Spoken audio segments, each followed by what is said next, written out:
Merci de vous être prêté au jeu de cette petite marche méditative. Donc, je vais faire un petit débrief des intentions derrière l'exercice, qui était un exercice pas forcément naturel pour tout le monde. Donc là, on a marché 1 heure. Hein, j'avais prévu un quart d'heure. Donc,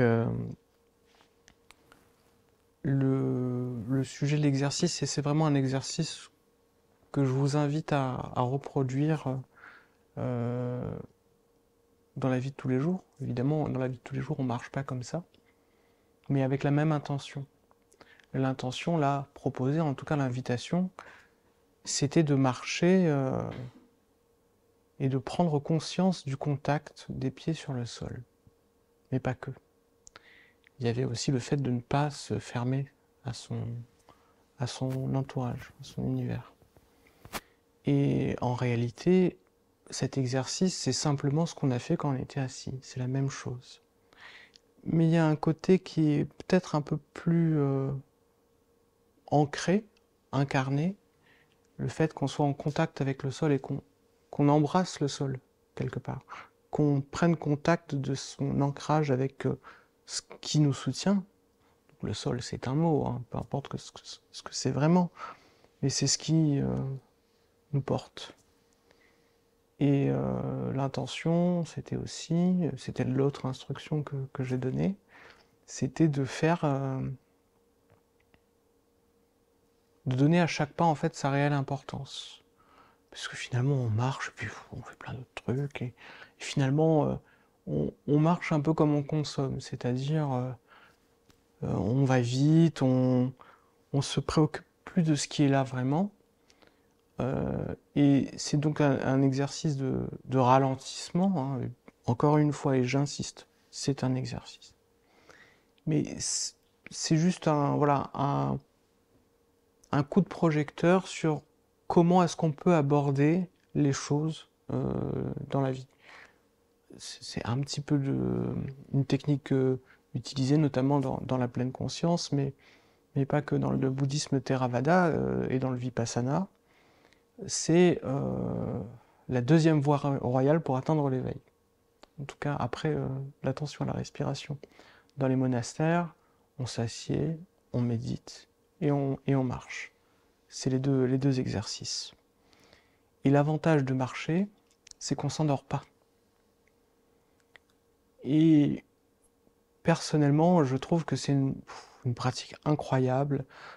Ne serait-ce que garder son attention sur le sol et de sentir les différentes textures, le paysage sensoriel que nous offre le sol, c'est c'est un délice auquel on goûte jamais en fait. Quand je dis on goûte jamais, en fait, je parle de moi, hein. Auquel on fait pas attention, alors que on marche un petit peu comme le dirait Thich Nhat Hanh, qui est donc ce moine zen qui était au village des Pruniers en Dordogne, un monastère zen. Il disait apprendre à marcher en conscience, c'est marcher dans le royaume de Dieu. C'est-à-dire, on est vraiment là, on est vraiment vivant, et on se rend compte à quel point on est poussé à, à aller ailleurs. On n'est jamais arrivé. Et on est toujours en train de vouloir être en avance sur soi-même. Et au village des Pruniers, quand on marche en conscience, comme ça, donc la marche peut être plus ou moins rapide. Là, j'ai choisi un rythme pas si lent que ça. Et il a un mantra qu'il récite à chaque pas. Il dit je suis chez moi, je suis arrivé. Il n'y a qu'ici et maintenant. Et c'est pas un mantra anodin. On n'est jamais arrivé, on n'est jamais là, on n'est jamais satisfait, on est toujours en train de, et c'est normal. On fonctionne comme ça.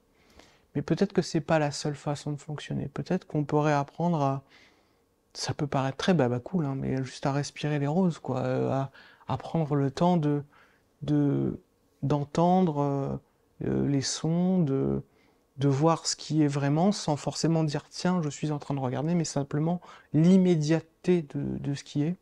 Et dans la méditation marché, c'est génial, puisque on a les yeux ouverts, on est dans le monde, donc on se coupe pas d'une partie de l'expérience. Je pense que c'est une pratique qui pourrait être utilisée pour même les gens qui sont prêts. On peut marcher comme ça, en marchant rapidement. C'est pas tellement la vitesse qui compte, on peut même courir en conscience. C'est plutôt le fait d'observer ce qui se passe, d'observer les pensées, oh, c'est long, ça fait longtemps, on rentre quand et puis après on se rend compte, ah, mais c'est qu'une pensée finalement, et on revient au contact avec le sol.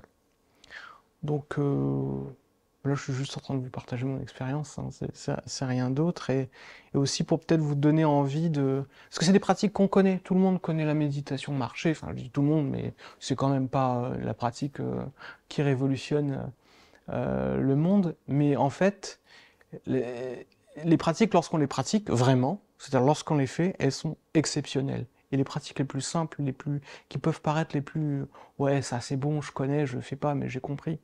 Bah, quand on le fait vraiment, finalement, on redécouvre des choses, des saveurs, enfin, et c'est tout con, quoi. C'est juste le contact des pieds avec le sol.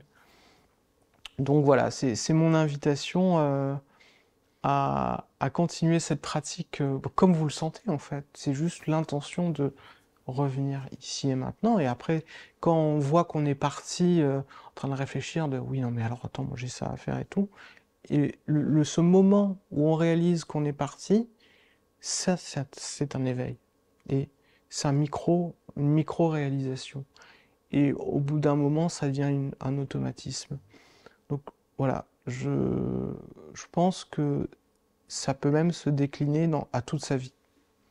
Alors, dans les retraites, on aime bien faire les choses lentement parce qu'on a le luxe. La même méditation marché comme on l'a faite là. Bon, en plus, on avait le temps qui était... franchement, j'ai du bol là. Mais c'est un luxe de faire ça et c'est un luxe qui est gratuit. C'est-à-dire que prendre le temps, au début, ça peut être une contrainte de se dire ouais, machin. Et finalement, quand on est dedans, on, enfin, on épouse le moment présent. Alors évidemment, ça reste une pratique.